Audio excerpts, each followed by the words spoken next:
Kamala goes on 60 Minutes, gave an answer that a child wouldn't give. It was so bad. And 60 Minutes took the answer out. They took the whole, and they put another answer in. They edited it deceptively. Which didn't make sense either, but it was better.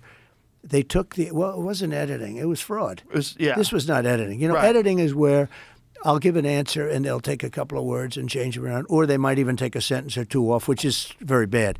But it's sort of bad. I'd give an answer which was a very good answer. I always talk about, I like to give the weave. I like to. You like to weave things in. Yeah, but when you do the weaves, and you have to be very smart to do weaves. When you do the weave, look at this. Just in this one thing, we're talking about little pieces all over here, but it always ends up. Home. No, it comes back home.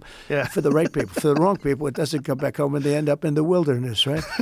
but they can take my answer, and you know what? They may take a little piece of it out or something, and they use the term, "Yes, we wanted to save time." Well, it's not. But I've never heard. I think it's the biggest scandal in broadcast history, what happened to CBS. So you have CBS 60 Minutes. That's a news program. It's not an entertainment program. It's under their news. It's the head of their news thing. She gives an answer that shows that she's essentially incompetent. And they took the answer. Could you imagine them doing that for We can show it if you want people to see it. Can we show it? No? Sure. We get in trouble? We'll get copyright strike? Okay. Listen, anyone can find it. But it's drastic. But what was interesting was the other full version was available initially. It was like a preview. Somebody made a big mistake. Somebody put that preview out there. Some kid put the preview out. Exactly. And then the bosses did this or that. And then all of a sudden they said, we got a problem. Exactly. And then they got caught by mistake. Well, but don't you think that's a big, to me, and don't forget, this is election interference and fraud. And it's 60 Minutes. It's their news division. So it's a big deal. They give those licenses out, Joe, for free. They should pay a fortune. They're worth a fortune. They give them out for free because they're using the public airwaves. With cable, you don't have that. Cable's different. But, it's just a different deal. But with the networks, they give those licenses. They're worth billions of dollars. They give them out free. But you have to be honest and all. That was bad. I think that David Muir and that woman that was aside, I never even heard of her, but they kept interrupting me. It was like, I said, how many people am I debating here? I got this one and I got you two. But he went after me 11 different times. It's interesting.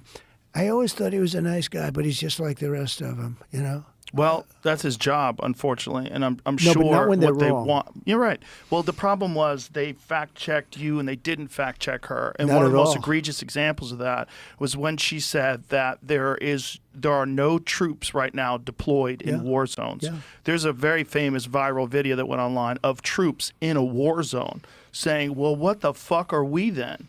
Because there's thousands of them. Dan Crenshaw, the congressman, posted on his Instagram all of the various examples of troops that are deployed, thousands and thousands of troops that are currently deployed. Stupidly deployed. But the point is, if this is going to be an actual real debate and not a propaganda exercise, if it's going to be a real debate, you have to fact check everybody.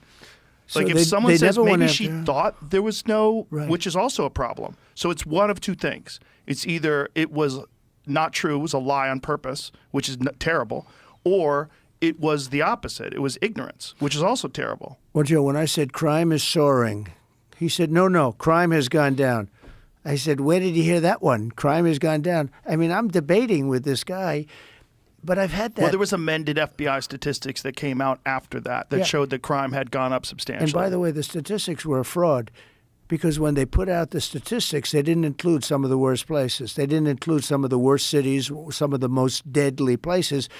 But when the real numbers came out, I turned out to be right. But you turned out to be right, but then there's another problem. Unreported crime is way up because people have lost. Look, the morale that the police department has in a lot of these cities where they've done this defund the police bullshit. Right. The morale of these poor cops, it's fucking horrible. Yeah. It's the dumbest idea of all time. So bad. But what they've done is they've made these cops feel terrible. They're like good cops. I think cops are just like everybody else. Most of them are great. It's like everybody else. But if you run into one carpenter and he does a shitty job in your house, you say carpenters fucking suck. But they don't suck. Most of them are great, and Police that's the have key been- thing with cops. But the point is, Yeah. like, they did all of these things in this very foolish way, Right. and these cops are suffering the consequences of it. And so subsequently, what happens is a lot of crime is unreported. A lot of crime, like you call the cops, they're too busy, they can't even get to you. Oh, your house got broken into? Sorry, it doesn't even make a report. There's a lot of people that they just give up. It's so sad what's happened. And I'll tell you what, I go to police funerals, and we went to one in Long Island. I visited the family in Long Island, a very big deal. It's so dangerous. People don't realize the car, dark windows, pull over. He's a gentleman. Please pull over. Door opens. Guy comes out firing. Even if they were allowed to pull out their gun, which they're not, they can't, pull Do out it in the gun. time. Yeah. They still wouldn't have time. It's every cop's worst nightmare. They opened a door, and he was killed, and his partner was hurt. He was killed, and you don't even have an eighth of a second to think, and it is such a dangerous job.